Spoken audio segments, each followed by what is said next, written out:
was the easiest to work with? Who's the easiest to work with? The easiest. Oh, once we got into the flow, Destiny Child was easy to work with.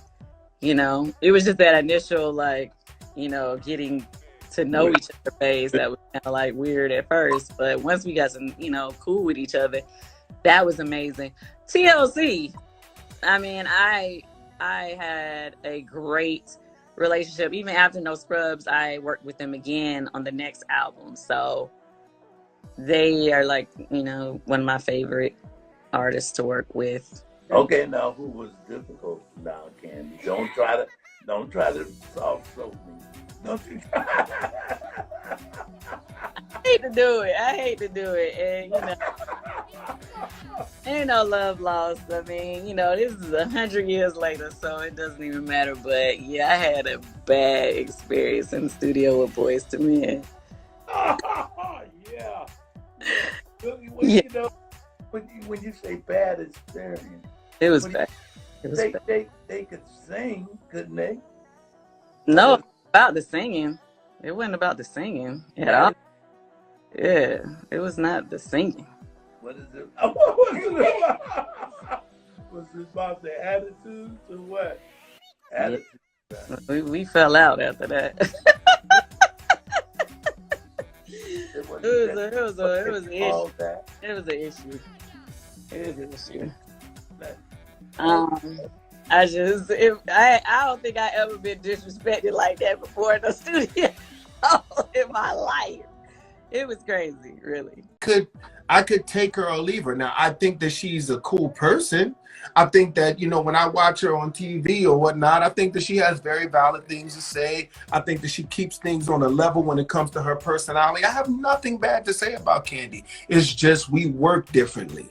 And I try, you know, we try to keep things on a 100% up and up, you know, and be honest about everything that we do. So unfortunately, that just didn't turn out right. I didn't know that we were the worst to work with, but I mean, damn. After TLC and Boyz II Men and a couple of other people, she hasn't worked since, right? Like music-wise, she's just been doing like reunions with Xscape. I mean, she's doing TV, which is awesome, but I haven't heard a song that I was like, yo, go Kandi, like I did when she was doing, the records for like TLC and those other like it's been a dormant season, and it's a dormant season for a lot of artists of that time because music has changed, and that's just what it is. But you know, she can't get on here and sing better than Jana Brown. She can't get on here and sing better than Leah Monty. She can't get on here and sing better than X Bria, Songbird Eye. She can't do that. Wanya Morris. You know, that's just. It's all right. If that. I'm just saying. It's just, you know. I mean, but I respect her opinion. I respect what she says, and just like a song that we did a long time ago by Troy Taylor and Charles Farrar that didn't actually go on our album. The song was called "Can't Be Liked by Everybody."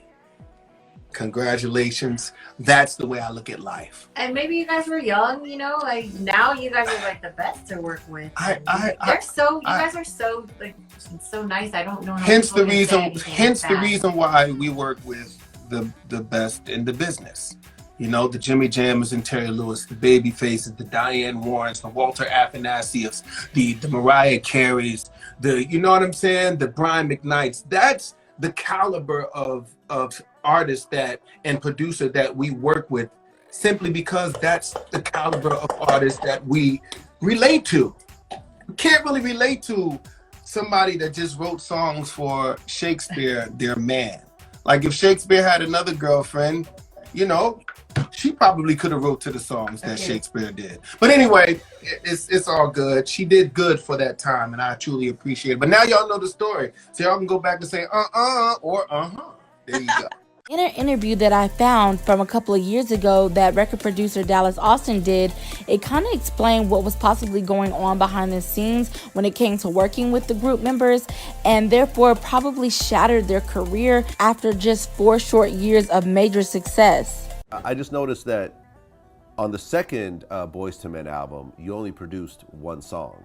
Was there a reason why you didn't continue to stick with them after having so much success on the first one? Yeah, it was actually. I didn't like them after that.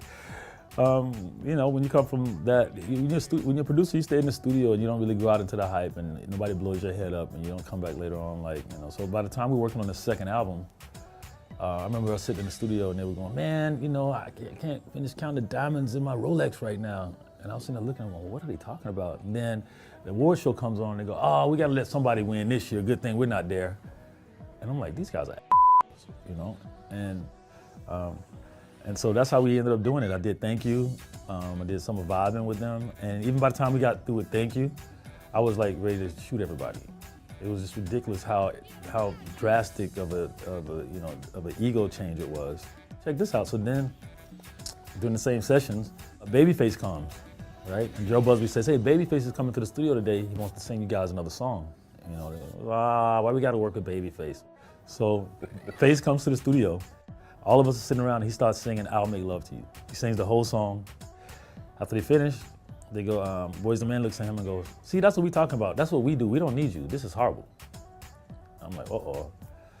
So then Gerald Busby calls me back. He said, Dallas, how did it go with Babyface? I said, they just told him they don't need him, that they write the same kind of songs and that song is horrible.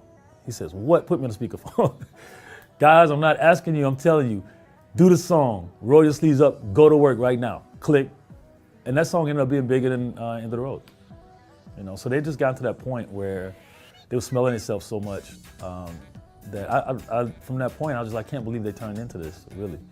And it became really kind of disrespectful to people and it's not nice. And I don't want to tolerate it. So yeah, it shows, because after that, I did that record and they were trying to get me to do the next one. And I was like, no. Anyways, you guys, please make sure that you give this video a big thumbs up if you enjoyed and liked it and want more content like it. And also, please remember to subscribe to the channel before you leave so you don't miss any other videos or content that I upload and post for you guys. And also, please share this video if you care and to help the channel grow and get to 50K. Until next time, peace.